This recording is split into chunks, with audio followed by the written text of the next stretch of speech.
Kia ora, welcome to this episode of The Image Austenite. I'm Frances Duncan, author, Austenite, life coach. With me today is my lovely co-host, Rachel Pilwer, book buyer, Austenite, and all-around nerd. Hello! Today we're discussing chapter 23 of Emma. Emma takes Harriet for a visit to the Bartons, but it's only a formal visit, so it can only be 15 minutes. Emma feels shitty about this, so wants to go and see the Westons to make herself feel better. She misses them, continues to think, oh, the world is an awful place, then runs into them and discovers that Frank Churchill's coming. And then he arrives a day early, even though that's kind of an asshole move and not lovely and fun. Emma gets to meet him, and then he subtly manages to get to go and see Jane Fairfax, which is what we know while he's really here. So much happens in this one chapter. In some chapters, nothing will happen. In the previous one, there's no talking. We're just hearing the inner monologue. Then the next chapter's always like one like this, where you're just like, wait, what? Huh? What? Everything is going on right now. Why not split them into separate chapters? A specific thing happened. There's one thing. Harriet visits the Martins. Chapter. Maybe she's giving everybody a chapter of breathing, of like, calm down. There's not a lot going on. We're just going to ease into it. And then she's going to hit everybody in the face with this one. So everyone's like, cool, that was a really like just gentle chapter. And then she's like, ba-bam! KO out of nowhere. Is she hitting us with a book, with her quill, with some of her paper, or is she like picking up her writing desk and hitting us with that? It could be both. I can picture it. I think it depends who she's talking to. With us, I think we're getting just a gentle quill slap. With maybe readers at the time, they were getting a whole writing desk in their face. Speaking of wanting to slap people, Emma wants to slap Harriet so bad, but she can't. It's also her own fault. Emma, you should be slapping yourself. This is what you're doing. Don't be mad at Harriet for wanting to see the people who are lovely and nice to her. On the way, Harriet just happens, the evil stars, which has totally got to be a quote from Harriet, by the way, have a line so that she sees the trunk that's being sent to Mr. Elton in Bath, and note that it says the White Hart, which means that he's not renting a house or staying with someone. He's literally staying in a hotel. That's a good thought. Weeks staying in a hotel, because we always hear about people renting houses. Normally you hear and it's like, oh, we just stayed at this room at the inn for like a night or a few nights, like in Pride and Prejudice when they stay the night while they're in Derbyshire. But to have been away for weeks staying here, we don't know for sure that he's been there the whole time, but you'd probably infer it. Mr. Elton doesn't seem like the kind of guy who'd be happy like moving around to different people's homes. Like he wants to find a nice place, he's gonna set up camp there, and he's just gonna do all of his business and then go home to whatever, hopefully, nice bed he has there at that place. To me, it just makes it seem that much more desperate that he doesn't even have friends that he's going to stay with in Bath. He's literally just going to a hotel in Bath so that he can find a wife, which, I mean, he has. He has. But and it's not like they can just move in together. They can't be living together before the marriage, so why go to Bath? Instead of London? Instead of London. Like, why go somewhere where he didn't have connections he could stay with? He's quite money-focused in ways. That's why he was so interested in Emma as well as the status. Don't know how much this place is going to be costing, but you've got to assume he's staying in a nice enough place because he's a bit of a twat. How much is he spending for these weeks instead of going and staying with people and economizing? See, this is probably something that readers at the time would have recognised. Yeah. And we don't know exactly why that is. It's obviously not the season, so people may not be in London the same, but maybe it's a different sorts of people go to Bath and you don't have to be upper echelons. That's true. To mix in society. Because it's probably harder for him to mingle with people of the status that he's looking for. Yeah. In the off season at London, because all the people he would ideally be pursuing are either not there or would be too high society for him. Yeah, well, he has inflated ideas of his own sense of self-worth and ego. Yeah. Yeah, so maybe Bath is the place. Because, I mean, you always hear about characters going off to Bath, get some air, and maybe he was looking for an heiress looking for air. But you go to these public places to meet people, to find spouses. Because if you're in Highbury or Bristol, where Augusta is from, you don't meet the same amount of people, and people aren't necessarily there for those reasons. But in the big cities, you're aware that that's probably what people are looking for.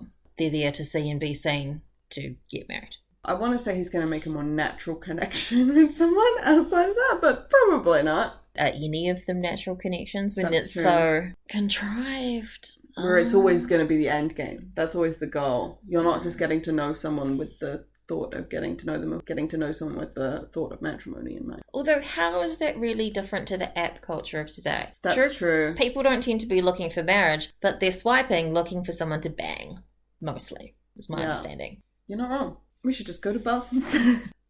Emma is using Mr. Elton and Mr. Martin, playing them off against each other to keep Harriet on some sort of even keel. What's the even keel, Emma? A wall? And you're going to push her off and get her to hit her head? Because that's where it feels like we're going with this. She's so frustrating and mean to Harriet. Let's break your heart 2 ways instead of 1. So they go to Abbey Mill Farm. And it's really pretty. It's lovely. It's got espalier apple trees down a gravel walk. Espalier is a horticultural term that refers to training and pruning a tree or shrub to grow flat and vertically against a wall, fence, trellis, etc. Oh, that's good to know. So there's like a little walkway with trees. That sounds so pretty. Exactly. That's effort. Can you imagine how much effort it is to get trees to do that? And don't forget, they have 2 parlours. And they have like a little pergola, something like that in the garden. I've said it before, we'll say it again. The Martins are the nicest, most well-off people, I think, in this book, in terms of like the beauty of home and the connection of family, and just Harriet could not do better. No one could do better. He is the ultimate catch. Emma drives Harriet in the carriage. Well, she doesn't drive. James obviously is driving, and drops her off at the door, and then Emma goes to visit a servant of hers that's married and now lives in Donwell. Because she's only giving Harriet 15 minutes, which is the appropriate formal time for a visit. Sometimes I wish people would do that, literally just come in and be like, and how are you? And how is the weather? Excellent. And then kick them out. Great. Emma's having a super short visit with her former servant, but it actually might be more comfortable for that servant to just be like, cool, I have seen you, you have seen me, excellent, now you can leave. Because it might be a bit weird. It is nice of her to want to go and see the servant, though, and be like, I see that you're married, and how are you? That is nice. A very short visit is probably appropriate. Can you imagine just you're at home or at your work and your old manager just comes by and just kind of, I just came to see you, and you'd be like, oh, thanks. That's great. How are you doing? And then you're like, please leave, please leave, please leave, please leave. And then they do, because it's a short visit. And you'd be like, thank God. Yeah, because we don't know how to tell people to leave. You and me making awkward small talk with people forever. The exhaustion.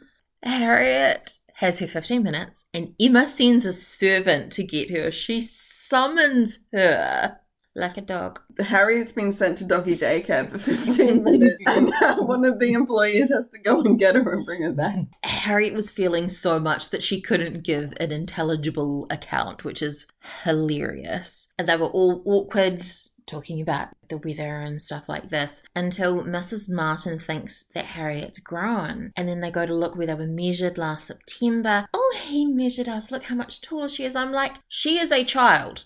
Yeah. This indicates she is a child. She's still growing. And you want to marry her off? I think I stopped growing around like 17. So the fact that she, yeah, you're right. Oh my God, I hadn't thought of that. Oh no. It makes it so uncomfortable for me. Perfectly normal during that time period. Like a normal age to be married. Oh, I feel so icky about that now. Yeah, this girl who you were treating like one of your daughters, you now want to marry off to your son. We've discussed Mr. Martin's age before, but I can't remember what we determined it to be. He's not too much older than Harriet. Like mid-20s? Slightly younger, like early 20s. Early to mid-20s, okay. yeah. So nowhere near as disgusting as some of the relationships. This is very true. But he's still growing in his brain. I mean, They so all is she. are. They all are still growing their brains. They're not cooked yet, but Society. We'll just breathe through this. We can get through this. Emma feels so guilty about the whole thing that she even wants the Martins to be in a higher rank of life. She says they're so deserving and just a little higher should have been enough. Why, Emma? Also, I get the levels of society thing to a certain extent, but Harriet is floating. She don't have a level. She's just in the void of level. You have given her this assumed level you think she has, but there's no proof of it. And it's like, actually, she could very well be at the same level as him. Or just let the girl marry down. What? She would be happy. Would you rather her be unmarried and not have anything to live on, although you think her father's got a bunch of money, or marry down and have security? I don't want to say marry down and have security, but also it's like she could be marrying up and have the security, and the marrying up is with the same person. Again, one of those moments where Emma just becomes so unlikable, where it's just like her inner thoughts of, he could be so good, but he's not. He's the best, but he's not good enough. Girl, shut up. And also, where does she get these stupid ideas from? Right? And it's like, you can't completely just blame Emma. She is raised in a society that is of this belief. She hasn't just come up with most of these ideas just on her own. But no one else seems to be following them. No. Why though, Emma? In 2 chapters, she gets invited to the Coles and she's all like, I really shouldn't go. None of us should be going, but all of you are going, so now I want to go? Even though I feel like I should snob them? They're not following the same rules that Emma thinks they should be following. But even here, she's realizing that it makes her feel uncomfortable. So why is she doing this? Why is she following these rules when other people don't feel the need to do the same?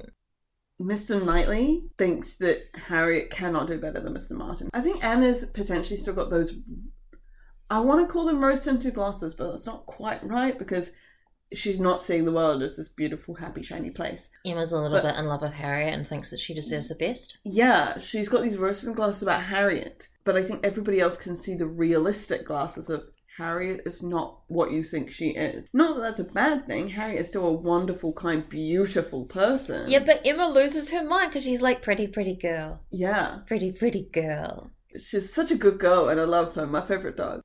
She could be living this amazing life with the Martins if Emma just let her. If Emma just had a modicum of a foot more in reality. Because I think that's the main difference. The Knightley is, he's not following these like perceived societal notions that Emma is, because I think he is realistic enough to know when they should apply and when not to. Because he can see that Harriet doesn't actually have any rank like Emma thinks she does. So he's like, yeah, cool. And I think maybe part of the reason he's totally fine associated with the Coles is he's like, I think he knows that nice people, but also you don't get anywhere without merchants, really. Like, you want to buy this thing, but you don't want to associate with the person selling it to you. And it's like, I think Mr. Knightley sees that as like, they are people, nice people, they are good people who are part of the society as much as I am, even if they're on a different rank. And so he'll still associate. Although, now I'm thinking about it, he probably does have a lot more association with people of lower rank because he has people who work the land for him. He has tenants and stuff who he goes and visits. And so even though he's probably not inviting those people over for dinner, he is working with those people on like a close basis. In a small society like Highbury, you kind of can't afford to not talk to people because Emma has no equals. She is the only woman of her rank in the area. So no wonder she's isolated. Desperately clinging on to this friend, jettisoning all of her relationships so that Harriet never marries because Emma never intends to marry. So why should her best friend, who could then just be a spinster with her forever, and they were roommates. Oh my god, they were roommates. Emma finds it necessary to have some consolation to go to Randall's, where I bet they would not have a 15-minute visit. No. In fact, when they run into Mr. and Mrs. Weston on the way home, probably takes at least 15 minutes of them talking while they're sitting in the carriage. Oh, yeah. They would just be on the side of the road, just chatting. Totally expected to be like 20, 30 minutes. When you're out shopping with your mum or something and or your parents and they just see someone they know and you're just standing there waiting. And time feels like it's going through molasses or something. Also, Harriet's like the small child being like, oh my can God. we go? Yes. Mom, Can we go? I I don't know. I'm so bored. My best friend mother is talking to these people forever. Just inside my screensaver at work, or like the background on my work computer, at my desk has a picture, and it's like bright colors, and it's like purples and blues and things, and it's from a picture book called My Parents Won't Stop Talking, and it's literally about that situation. And the page is like the most colourful. It's got like dinosaurs and like the space and the planets and stuff. The main girl who's like waiting for her parents to stop talking, it's like her getting washed away by a flood. And it's just in the biggest letters, my parents will be talking to the credenzas forever. And this is that feeling. Well, because it doesn't say anything about Harriet joining in the conversation. She's just sitting in the carriage while they're having this conversation She's around probably her. just sitting there being quiet, like listening. How well does she know the Westons at this point? She's got to know them pretty well because she's Emma's best friend and Emma's always with them. Always with them. Yeah, she's going to visit and things. So yeah, they must know each other, but obviously Harriet doesn't know them as well as Emma's. So it's probably still awkward. She's probably got nothing to say compared with how much Emma probably has tons to say. Any situation. And we know that Mr. Weston loves to talk. He's got great news that Frank Churchill is coming. The biggest news. Even though we've been told this so many times before, because Mrs. Weston believes that it's going to happen, Emma's like, okay, cool. I believe you now that it's actually going to happen. He wrote a letter from Oxford saying basically that he's on his way. So that sounds like a pretty good indicator. He's on his way. He says he's on his way. We're going to believe it. Because he hasn't sent a letter saying, he says, oh, I'll come visit soon. Yeah. But he's never said, I'm coming to visit right now. I will see you tomorrow at 4 p.m. And Emma's like, awesome. Now everyone will stop talking about Mr. Elton. We've got another topic of conversation. Bring on Mr. Frank Churchill and the gossip that he brings. Mr. Weston's like, you must not be expecting such a very fine young man. You've only had my account. Nothing extraordinary. But he's looking at her like, that's so not the case. He's amazing and you're going to love him. And Emma's like, oh, okay. Mm-hmm. Mm-hmm. And we know that the Westons want Emma and Frank like, to be together. Unconscious and innocent because she's like, I know what's happening. She knows this. Yeah. Yeah, so he's supposed to arrive about 4 and Mr. Weston's like, he'll be here by 3. I used to do this. I would always turn up early. That's actually annoying. Yeah, honestly. I mean, I am always 20 minutes early to places, but I tell people I'm happy to wait in my car or I can just sit somewhere quietly. Like, you keep doing what you're doing. You don't need to tend to me. Your house doesn't need to be clean. None of that stuff. But when someone's coming to stay the night a whole day early, their bedchamber's not ready. You know what I'm like. You show up here sometimes and I've just rolled out of bed. If anyone's showing up to my place and half an hour early, I'm like, no, what is wrong with you? Of course I'm not ready yet. I am not going to be ready until literally the time you said. To show up a whole day early, I'd just slam the door and lock it. I'd be like, no, find your own place to stay for the night. Fuck off. Don't have a place for you. Surprises are inconvenient. And this is exactly what Mr. Knightley says later when Frank Churchill pulls the shit with the pianoforte. He's so impulsive and wants to surprise people without thinking about the consequences of his actions. The lack of thought about the logistics of the situation. Talking about lack of thought of logistics. Harriet's like, is Mr. Frank Churchill going to go through Bath as well as Oxford? No, she has no idea about geography. I was just thinking that. I was like, wait, that's so different to get to, but I know she's asking because of the Eltons, because she wants the goss on the Eltons. And Emma's just like, you're an idiot, but I love you. That's one of the lines where you then have to question the education she's getting. You're like, what are you actually being taught, honey? Like, not a lot. Well, girls aren't supposed to be too smart. That's true. You should know basic geography of the place you're staying in, although I say that not knowing most New Zealand geography places. Emma even specifically says that Mrs. Weston would be anxious, going again and again into his room to be sure that all is right. He's going to turn up a day early. The room's not even going to be slightly ready. Going to cause a huge panic. God, can you imagine just the stress that Mrs. Weston has to go through? Because this is the first time she is ever meeting her stepson. After she's been married, courting the father, Mr. Weston, for however long now. That's crazy. And of course she wants to make a good impression. So she's probably, her stress levels are through the roof for him showing up on time. Showing up early, surprised she didn't have a conniption or a heart attack or just a fainting fit. Actually, she's had to deal with Emma and her sister and Mr. Woodhouse for years. So she's probably very used to having to adapt to people's whims and situations. But I'm still like, she deserves better than that. I get where Frank's coming home from, but also it's totally just shows his selfishness, and he's only thinking about Jane and how to get to her, which so romantic, lovely, fucking inconvenient. Don't be an ass. Jane, you can do better.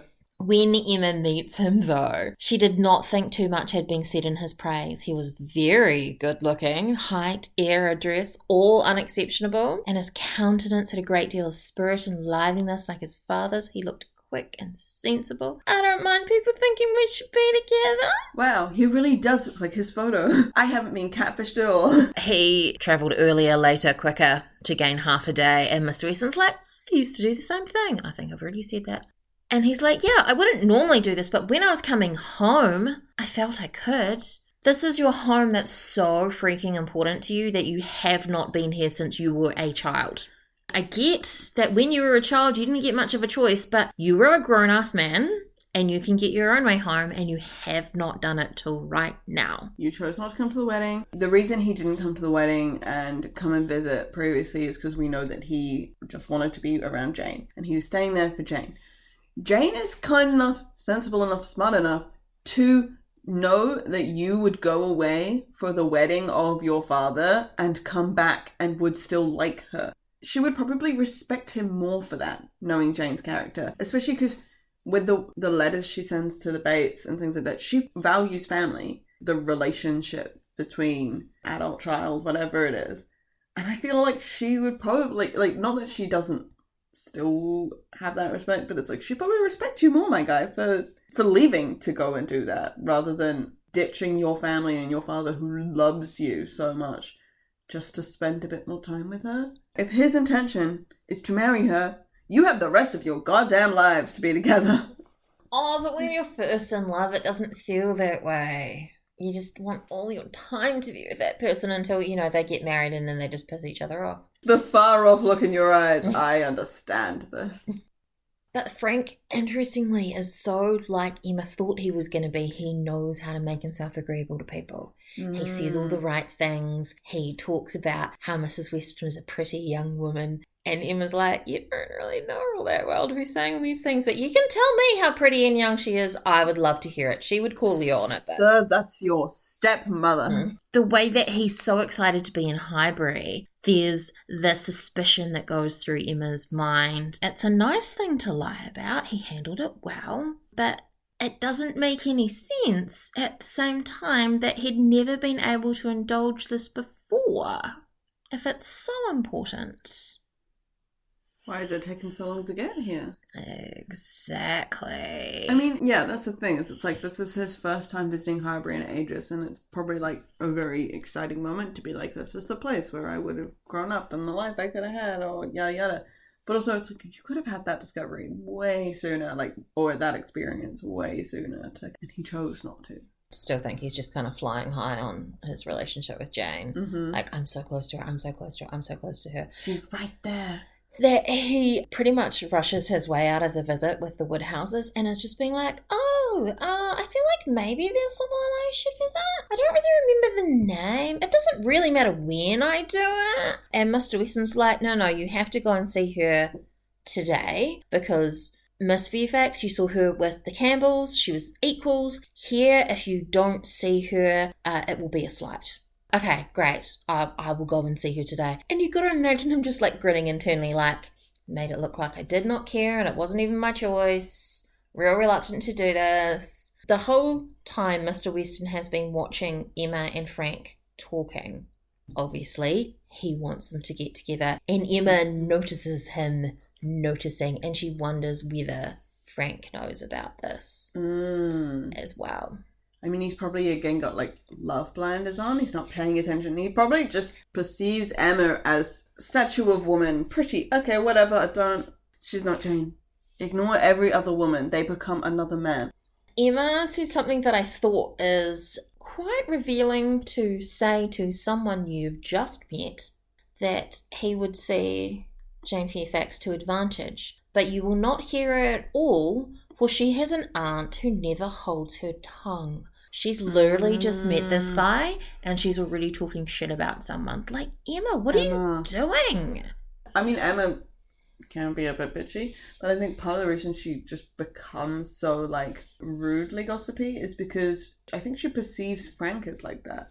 Or, potentially, she just wants to slight Jane again. Because we know Emma doesn't like Jane. Or doesn't like other people liking Jane. She's not the queen when Jane's around. Mm-hmm. This is her little monarchy. Yeah. Trying to get Frank not to like the Bates so that he won't like Jane. So that way she has another person on her side in her imaginary war against Jane.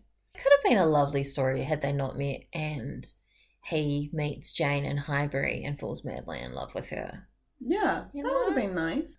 But would Frank have been able to see her? Would he have ever come to Highbury? He would have eventually, whether he would have potentially already come to Highbury if he didn't. Because part of the reason he didn't come to the wedding was because he was with Jane. So maybe he would have gone to the wedding, but whether he would have visited again around the same time that Jane would have visited. Because she's only there because of him. That's why she didn't go to Ireland. Yeah. You know, maybe they wouldn't have met otherwise. Fate is a funny thing. Well, at least the author wore them together. Yeah. Thank you, Jane Austen. Jane is the hand of the fates. She is the three women holding string. It's all just her. And that's our discussion of chapter 23 of Emma by Jane Austen. I'm Frances Duncan. This has been Rachel Pilwell. Bye. Thank you for listening, and we wish you happy reading.